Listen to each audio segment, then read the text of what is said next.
নমস্কার, ভক্তি চ্যানেলে আপনাদেরকে স্বাগত। আমরা শ্রী শ্রী রামকৃষ্ণ কথামৃত পাঠ করছি। এটি আমাদের প্রত্যেক দিনের পাঠ। আমরা প্রত্যেক দিন দুপুরবেলা এই পাঠটি করে থাকি। আজকে আমাদের ৭৩তম পর্ব।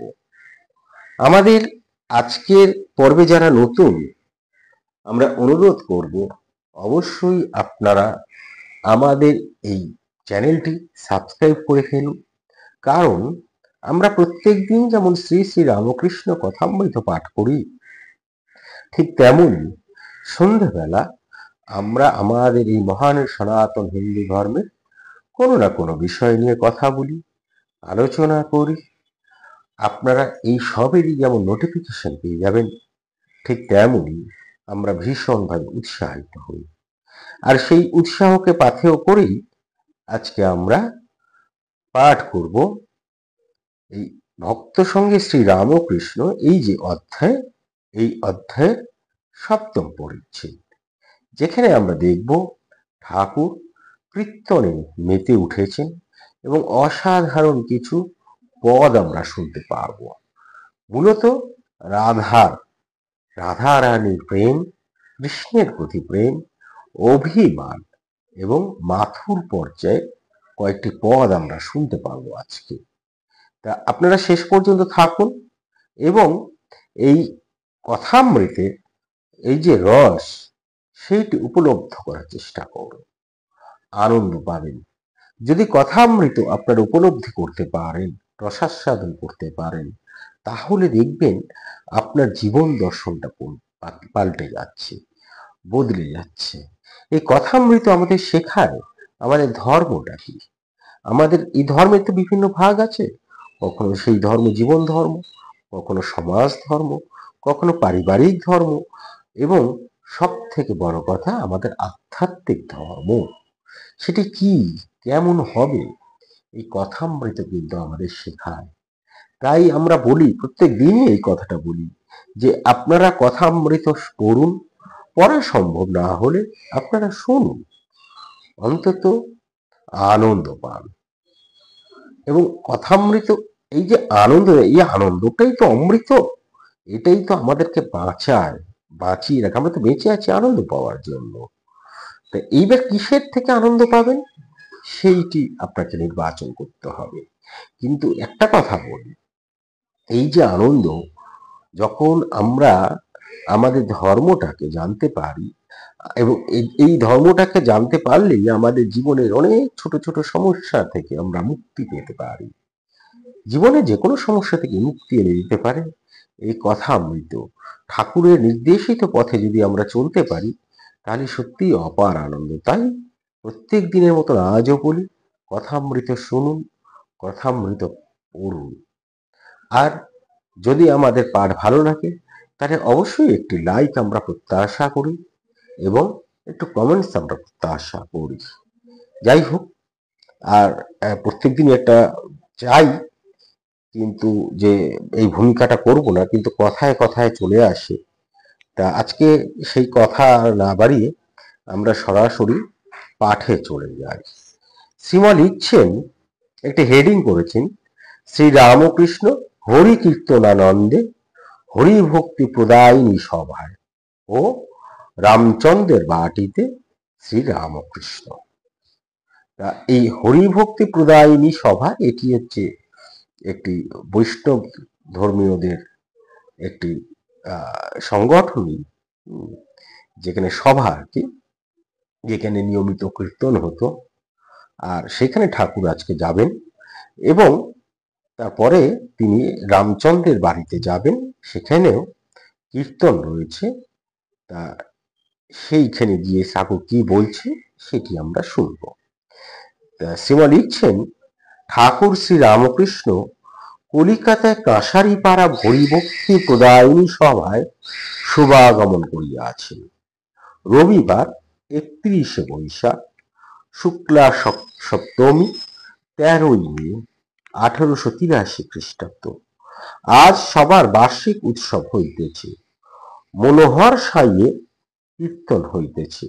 মনোহর সাইয়ের কীর্তন, মনোহর সাই এই এই যে কীর্তন হয়, পালা গান হয়, এগুলো এক একটা সম্প্রদায় আছে, তারা সেটা উপস্থাপন করে।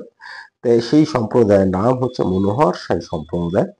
তারা কীর্তন করছেন এবং সেখানে সে মান এই পালা গান হইতেছে।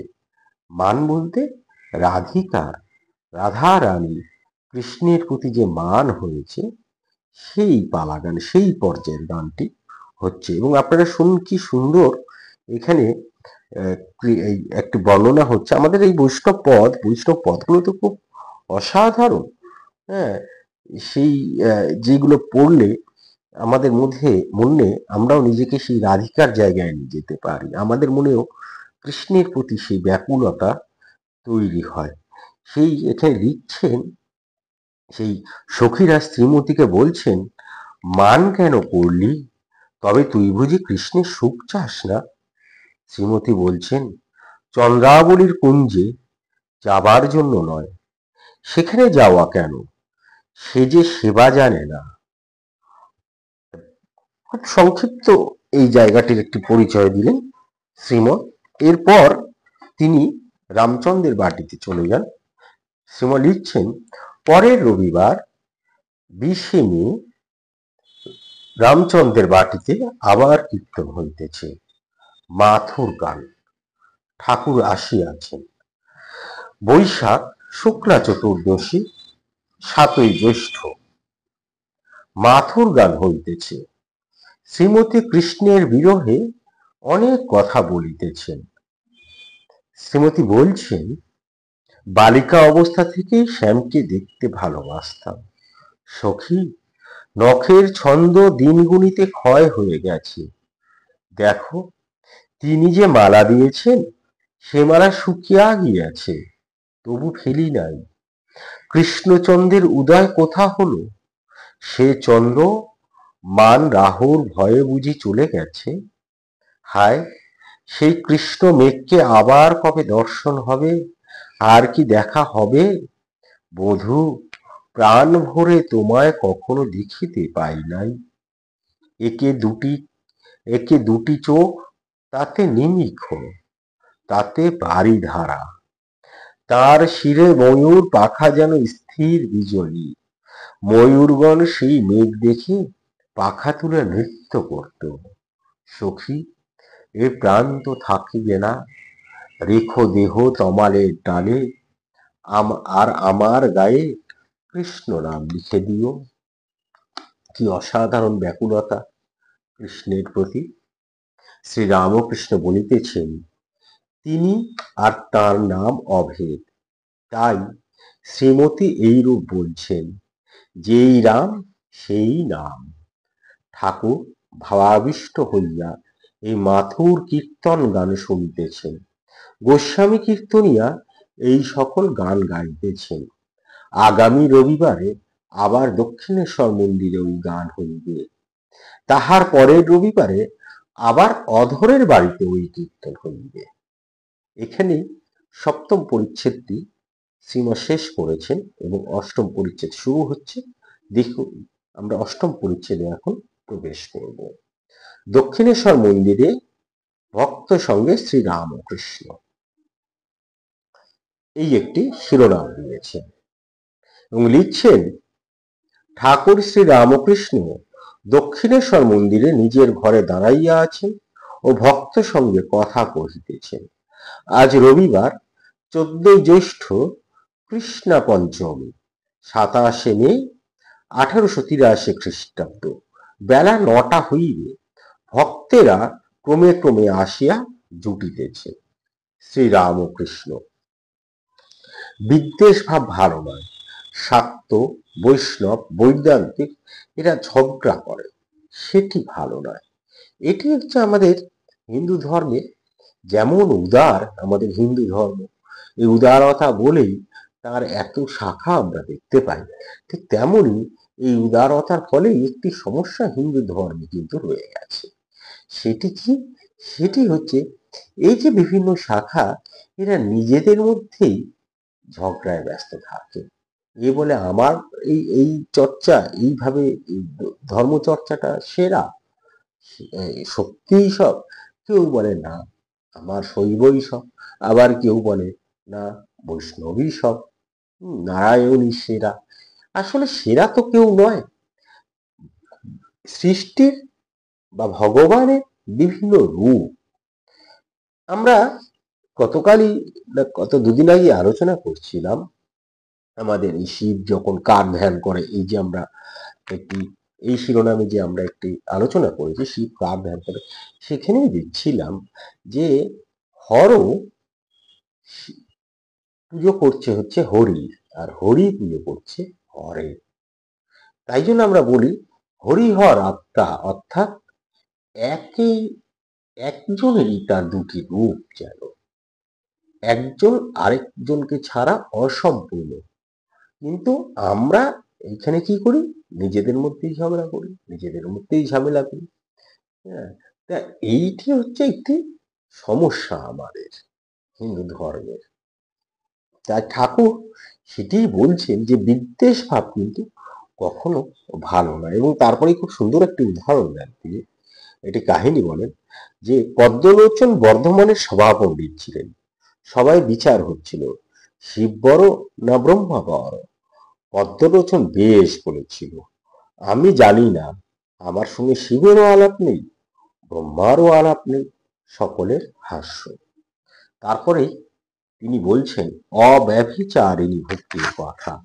কি অব্যভিচারিণী ভক্তি? আমরা আসছি সেখানে। ঠাকুর কি বলছেন দেখি।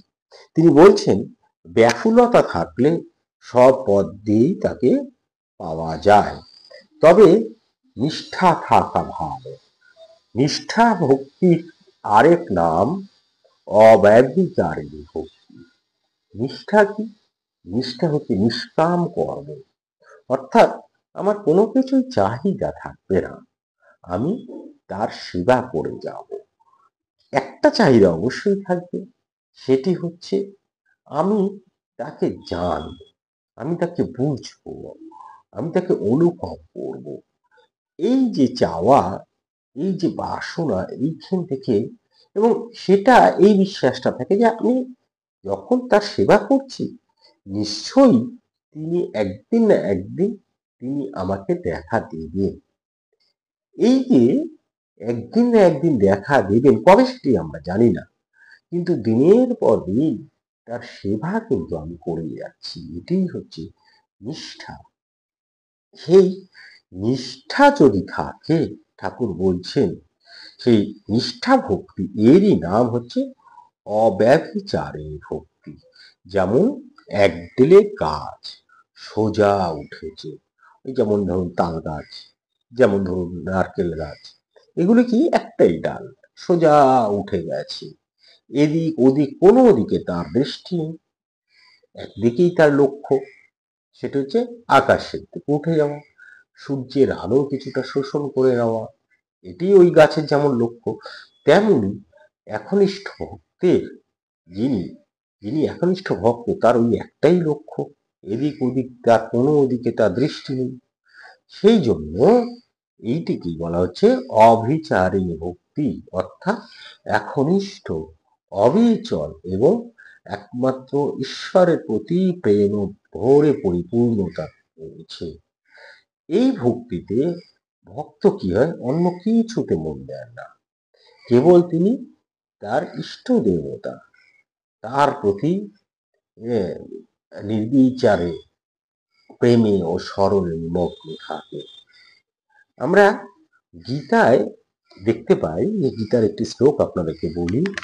সেখানে গীতার একটি শ্লোক, নবম অধ্যায়ের ত্রয়োদশ শ্লোক, এটি সততং কীর্তনয়ন্তং মাং যতন্নশ্চ দৃঢ়ব্রতা নমস্য নন্তশ্চ মাং ভক্কা নিত্য ইয়ত্তা উপবাসাতে। অর্থাৎ কৃষ্ণ বলছেন, আমার ভক্তরা সর্বদা আমাকে কীর্তন করেন, দৃঢ় ব্রত নিয়ে চেষ্টা করে যান, ভক্তি সহ নমস্কার করেন ও নিত্য যোগে উপাসনা করেন। এরা সবাই আসলে অব্যভিচারিণী ভক্তির অধিকারী। যেমন ধরুন মীরাবাই, মীরাবাই কৃষ্ণের প্রতি তার প্রেম ভক্তি ছিল, অন্য কোনো দিকে তার দৃষ্টি ছিল না। আবার ধরুন আমাদের হনুমান, হনুমান কি শ্রীরামের প্রতি তার একনিষ্ঠ ভক্তি ছিল। প্রহ্লাদের, যেমন প্রহ্লাদের কথা বারবার আসে, প্রহ্লাদ তো অসুর বংশে জন্ম নিয়েছিল, কিন্তু অসুর বংশে জন্ম নেওয়ার পরে তিনি একনিষ্ঠভাবে নারায়ণের সেবা করে গেছেন, ভগবান নারায়ণের প্রতি নিজেকে সমর্পণ করে দিয়েছিলেন। তাহলে ঈশ্বর ছাড়া যখন অন্য কিছুতে আসক্ত না হয় থাকা, ফল বা উদ্দেশ্য, যেটি বলছিলাম নিষ্কাম, কোনো ফল বা উদ্দেশ্য কি আছে এটা জানি না, সেইটা ছাড়াই যখন প্রেম ও ভরে ঈশ্বরের সেবা করা হয়, পরম বিশ্বাস ও নিজেকে আত্মসমর্পণ করে দেওয়া হয়, তখন তাকে আমরা অব্যভিচারিণী ভক্তির লক্ষণ হিসেবে দেখি। এবার এটিকে শ্রেষ্ঠ বলা হয়, এই যে ভক্তি, এই ভক্তিকে শ্রেষ্ঠ ভক্তি বলা হয়, কারণ এতে ঈশ্বরের সঙ্গে আসলে একটি যোগ স্থাপন হচ্ছে। হ্যাঁ, এবং আমাদের জীবনের যে উদ্দেশ্য, জীবনের উদ্দেশ্যটা কি? জীবনের উদ্দেশ্য হচ্ছে যা অনিত্য তাকে ত্যাগ করা, তাকে বোঝা, বিচার করা যে কোনটি অনিত্য, এটাই আমাদের জীবনের উদ্দেশ্য। আমাদের ধর্ম এ কথাই বলে। তাহলে কি জানবো আমরা, কি গ্রহণ করব? যা নিত্য তাকেই আমরা গ্রহণ করব। এইবার যখন আমাদের এইরূপ একটি ভক্তি হয়, তখন কিন্তু আমরা আমাদের সেই লক্ষ্যে আমরা পৌঁছতে পারি। আমরা যা অনিত্য তাকে আমরা আস্তে আস্তে আস্তে আস্তে ত্যাগ করে ফেলতে পারি। আর তাকে ত্যাগ করে ফেলতে পারলেই যা নিত্য তার প্রতি আমাদের আকর্ষণ জন্মায়। আর তখন কি হয়, আমাদের মন অন্যদিকে আর যায় না। তাই এই যে ভক্তি, এই ভক্তি আমাদের অবিচারী ভক্তি আমাদেরকে ঈশ্বরের প্রতি এগিয়ে নিয়ে যায়। তাই জন্য দেখুন ভাগবত পুরাণে খুব সুন্দর বলা হচ্ছে, সাত প্রমা সাধুনাং প্রেম না তথার্থ বন্ধনী অব্যভিচারিণী ইয়াত সা সা মে ভক্তির যথা ভাবেত। অর্থাৎ শুদ্ধ ভক্তি হলো সেই যা ঈশ্বর প্রেমে পরিপূর্ণ এবং কোনো ব্যক্তিগত স্বার্থের সঙ্গে যুক্ত নয়, এটাই অব্যভিচারিণী ভক্তি। তা ঠাকুর সেই অব্যভিচারিণী ভক্তির কথা আজ আমাদের বলছেন। সেই বলছেন তিনি, ব্যভিচারিণী ভক্তি যেমন 5 ডেলে গাছ, আর ব্যভিচারিণী ভক্তিটা কি? তা 5 ডেলের গাছ। অর্থাৎ বহু লোক খালি আজকে এটা ভালো তো কালকে ওটা ভালো, কালকে সেটা ভালো, এই করতে করতে, এই বিচার করতে করতে আসলে কোনটা ভালো এই বিচার করছে, কিন্তু হ্যাঁ, এই করতে করতে তার আর ভক্ত হয়ে ওঠা হলো না। আর তারপরে তিনি বলছেন, গোপীদের এমনই নিষ্ঠা যে বৃন্দাবনের মোহন চূড়া, পিঠ ধরা পড়া রাখাল কৃষ্ণ ছাড়া আর কিছু ভালোবাসবে না। মথুরায় যখন রাজবেশ, পাগড়ি মাথায় কৃষ্ণকে দর্শন করলে তখন তারা ঘোমটা দিলে। তারা বললে, ইনি আবার কে? এর সঙ্গে আলাপ করে আমরা কি বিচারিণী হব? কি সুন্দর উদাহরণটা দিলেন। এই যে গোপী, সেই গোপীরা, তাদের মধ্যে নিষ্ঠা দেখুন। এই যে যেটি বলছিলাম, যে আমি একেতেই নিজেকে নিয়ে পৌঁছে নিয়ে যাওয়া, অর্থাৎ সেই ভগবান, সেই আমাদের ইষ্ট দেবতা বলুন বা ভগবান বলুন, সে ছাড়া তার অন্য কোনো রূপ আমাকে আর আকৃষ্ট করে না। গোপীরা সেই রাখাল বালক কৃষ্ণকে দেখে এসেছে, তাকেই ভালোবেসেছে। যখন নাকি সেই কৃষ্ণরই আরেকটি রূপ রাজবেশ দেখলো, তখন কিন্তু তারা সেখানে বললে, এইটি কে? একে তো আমরা চাই না। কৃষ্ণই কিন্তু, যেহেতু তিনি রূপটা পাল্টে ফেললেন, রাজবেশ হয়ে গেছে, বলছে একে তো আমরা চাই না। একে যদি আমরা এখন গ্রহণ করি তাহলে তো আমরা দ্বিচারিণী হব। সেই বলছেন ঠাকুর, স্ত্রী যে স্বামীর সেবা করে সেও নিষ্ঠা ভক্তি। দেবর ভাসুরকে খাওয়ায়, পা ধোয়ার জল দেয়, কিন্তু স্বামীর সঙ্গে অন্য সম্বন্ধ সেইরূপ নিজের ধর্মতেও নিষ্ঠা হতে পারে। তা বলে অন্য ধর্মকে ঘৃণা করবে না, বরং তাদের সঙ্গে মিষ্ট ব্যবহার করবে। এই যে বিশেষ করে এই যে আমরা এখন যেরকম একটা সময় দাঁড়িয়ে আছি, যে আমাদের এখন ধর্মটা এমন একটা জায়গায় চলে গেছে, বিশেষ করে ধর্মটা খুব সুন্দর জিনিস। এই ধর্মটাকে গন্ডগোল করে দেয় যখন ধর্মটাকে গ্রহণ করে বা ধর্মটাকে ব্যবহার করে রাজনীতিটা। নয়তো আমাদের ধর্মে কারোর কোনো যে যার ধর্ম পালন করেছি কারোর কোনো সমস্যা নেই, বরঞ্চ যা ভালো আমরা গ্রহণ করেছি, কোনো বিভেদ নেই। কিন্তু ওই ধর্মটাকে গন্ডগোল করে দেয় হচ্ছে রাজনীতিটা। ধর্মকে তো গন্ডগোল করে না, ধর্মের ধারণাটা তারা পাল্টে দিতে চায়। তারা বারবার বলে আমরাই শ্রেষ্ঠ, আমরাই শ্রেষ্ঠ, আর তার অন্ধভক্তরা সেটাকেই আঁকড়ে ধরে। সমস্যাটা এইখানে তৈরি হয়ে যায়, যে সমস্যাটা এই সময় প্রকটভাবে দেখা দিয়েছে। এখন আমাদের কোথায় যেন একটু সম্প্রীতি টাল খেয়ে যাচ্ছে, সারা বিশ্ব জুড়েই এটা হচ্ছে। আর এই সময় ঠাকুরের এই বাণী ভীষণভাবে প্রাসঙ্গিক। ঠাকুর কি সুন্দরভাবে আমাদের বলে দিচ্ছেন যে এই এই উদাহরণ দিয়ে যে নিষ্ঠা, নিজের ধর্মে নিষ্ঠা থাকবে, কিন্তু অন্য ধর্মকে তো ঘৃণা করা উচিত নয়, করবে না। ঠাকুর উচিত নয় বলেনি, একদম সিদ্ধান্ত বাক্য বলেছেন। তিনি বলছেন তা বলে অন্য ধর্মকে ঘৃণা করবে না, বরং তাদের সঙ্গে মিষ্ট ব্যবহার করবে। তা এই যে এই সময় ভীষণভাবে প্রয়োজন, ভীষণভাবে প্রাসঙ্গিক ঠাকুরের এই কথা। এই জন্যই এই ঠাকুরের এই কথা আমরা বলি অমৃত বাণী, অমৃত কথা। এই জন্যই আমরা বলি কথামৃত। তা জগৎ মাতার পূজা ও আত্মা পূজা, বিপদ নাশিনী মন্ত্র ও নৃত্য, এটি একটি সাবরি করেছেন। শ্রীমৎ লিখছেন, ঠাকুর গঙ্গা স্নান করিয়া কালীঘরে গিয়াছেন, সঙ্গে মাস্টার। ঠাকুর পূজার আসনে উপবিষ্ট হইয়া মার পাদপদ্মে ফুল দিতেছেন, মাঝে মাঝে নিজের মাথায়ও দিতেছেন ও ধ্যান করিতেছেন। অনেকক্ষণ পরে ঠাকুর আসন হইতে উঠিলেন, ভাবে বিভোর নৃত্য করিতেছেন, আর মুখে মার নাম করিতেছেন, বলিতেছেন, মা বিপদ নাশিনী গো, বিপদ নাশিনী। এটি একটু মোটা মোটা অক্ষরে লিখেছেন আমাদের শ্রীমৎ।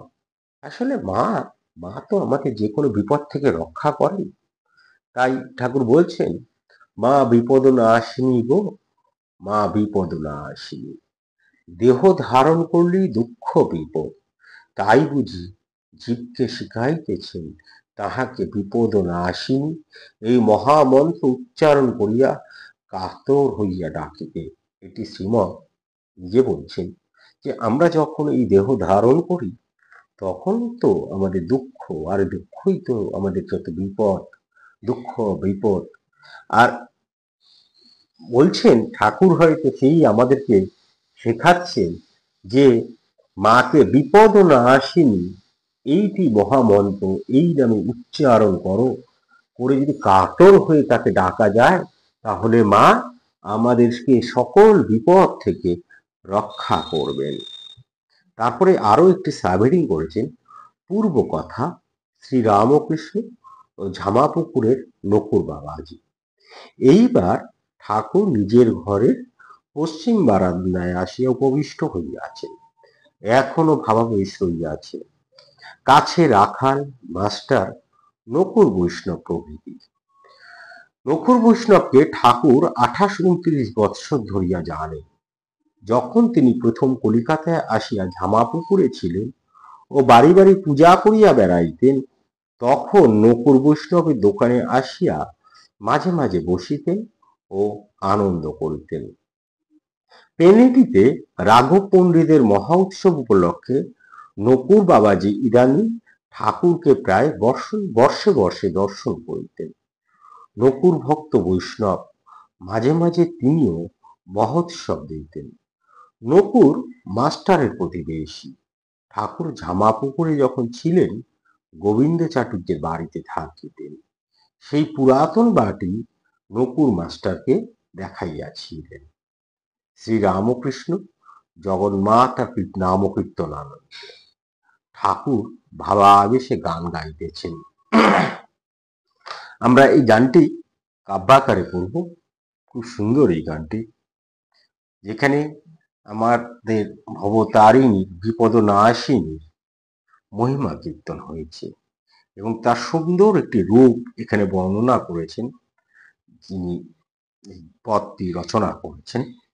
তা সেই লিখছেন, সদানন্দময়ী কালী মহাকালের মনোমোহিনী, তুমি আপন সুখে আপনি নাচো, আপনি দাও মা করতালি। আদিভূতা সনাতনী শূন্য রূপা সুশীভারি, ব্রহ্মাণ্ড ছিল না যখন তুই মুন্ডুমালা কোথায় পেলি, সবে মাত্র তুমি যন্ত্রী, আমরা তোমার তন্ত্রে চলি, যেমন করাও তেমনই করি মা, যেমন বলাও তেমনই বলি। নির্গুণে কমলাকান্ত দিয়ে বলে মা গালাগালি, সর্বনাশী ধরে আসি ধর্মাধর্ম দুই ছেলে। আশা করি এটি গীতি হিসেবে আপনারা শুনেছেন। হ্যাঁ, এটি শ্যামা সঙ্গীতটি আপনারা নিশ্চয়ই শুনেছেন।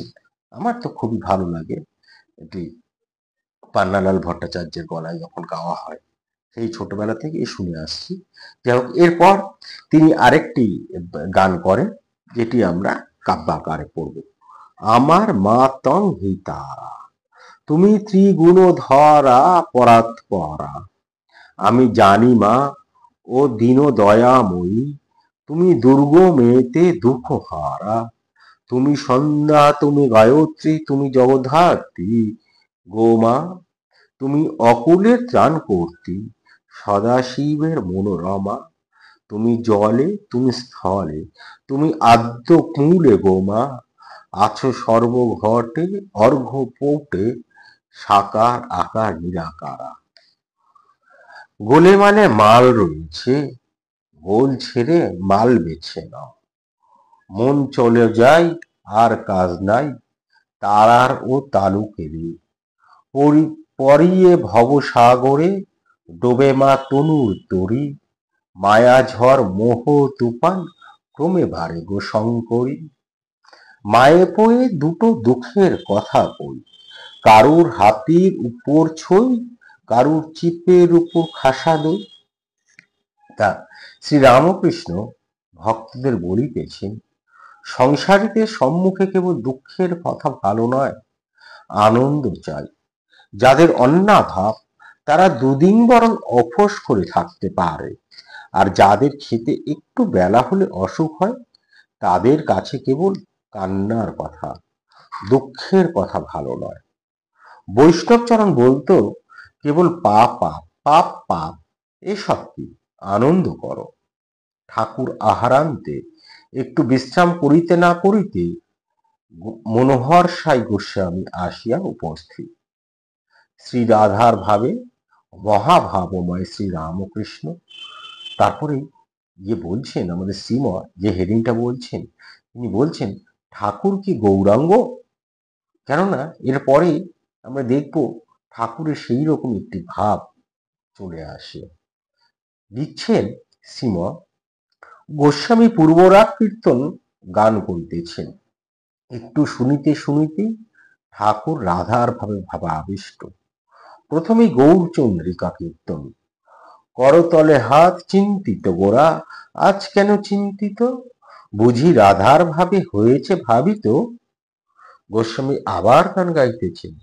ঘরের বাহিরে দণ্ডে শতবার তিলে তিলে আসে যায়, কিবা মন উচাটন, নিঃশ্বাস সঘন, কদম্বে কাননে চায়।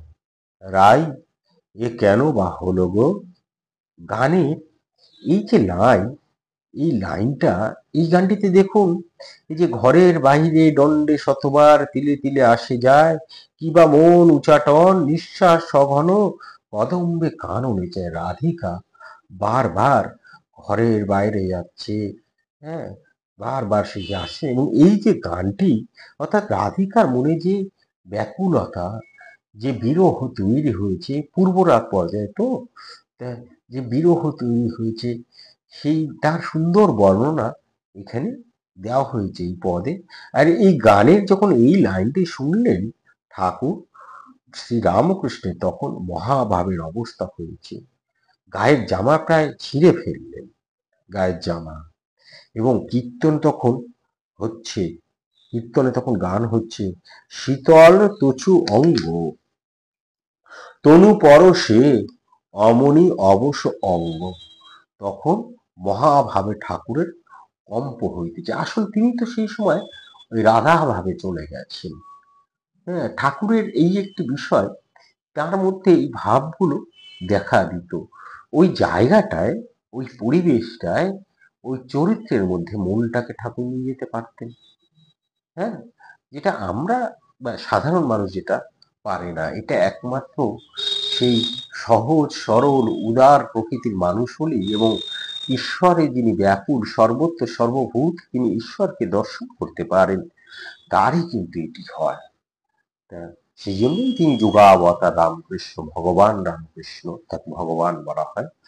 তা কেদার দৃষ্টে ঠাকুর কীর্তনের সুরে বলিতেছেন, প্রাণনাথ হৃদয় বল্লভ তোরা কৃষ্ণ এনে দে, সুরীদের তো কাজ বটে, হয় এনে দে, না হয় আমায় নিয়ে চল, তোদের চিরদাসী হব।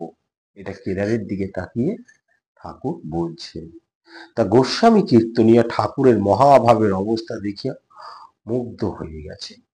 তিনি করজোরে তখন বলছেন, গোস্বামী গোস্বামী হচ্ছে আচার্য, বৈষ্ণবদের আচার্য, যারা শিক্ষক, যারা বৈষ্ণব ধর্মটা কি সেটা শেখায়, দীক্ষা দেন। তা তিনি তখন বলছেন ঠাকুরের কাছে করজোড়ে হয়ে, আমায় বিষয় বুদ্ধি ঘুচিয়ে দিন। হ্যাঁ, শ্রী রামকৃষ্ণ সহাস্যে, সাধু ভাষা পাকড়িয়া, তুমি এত বড় রসিক, তোমার ভিতর এত মিষ্ট রস বেরোচ্ছে। তখন গোস্বামী বলেন, প্রভু, আমি চিনির বলদ, চিনির আস্বাদন করতে কই পেলাম। আবার কীর্তন চলিতে লাগিল। কীর্তনিয়া শ্রীমতী দশা বর্ণনা করিতেছেন, কোকিল কুলুকোর গতি কলনাদম। অর্থাৎ কোকিলের কলনাদ শুনে শ্রীমতীর বজ্রধ্বনি মনে হচ্ছে, তাই জৈমিনীর নাম করছেন।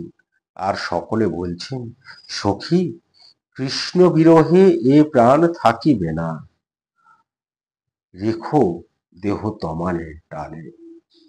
তা গোস্বামী রাধা শ্যামের মিলন গান গাইয়া কীর্তন সমাপ্ত করিলেন।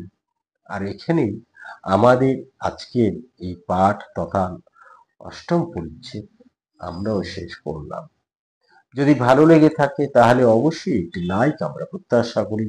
প্রত্যেক দিন এই কথাটা আমরা বলি, এবং একটু মন্তব্য করে যান। শ্রী রাধাকে, শ্রীকৃষ্ণকে একটু প্রণাম জানিয়ে যান, এবং ভগবান শ্রী রামকৃষ্ণকে একটু প্রণাম জানিয়ে যান।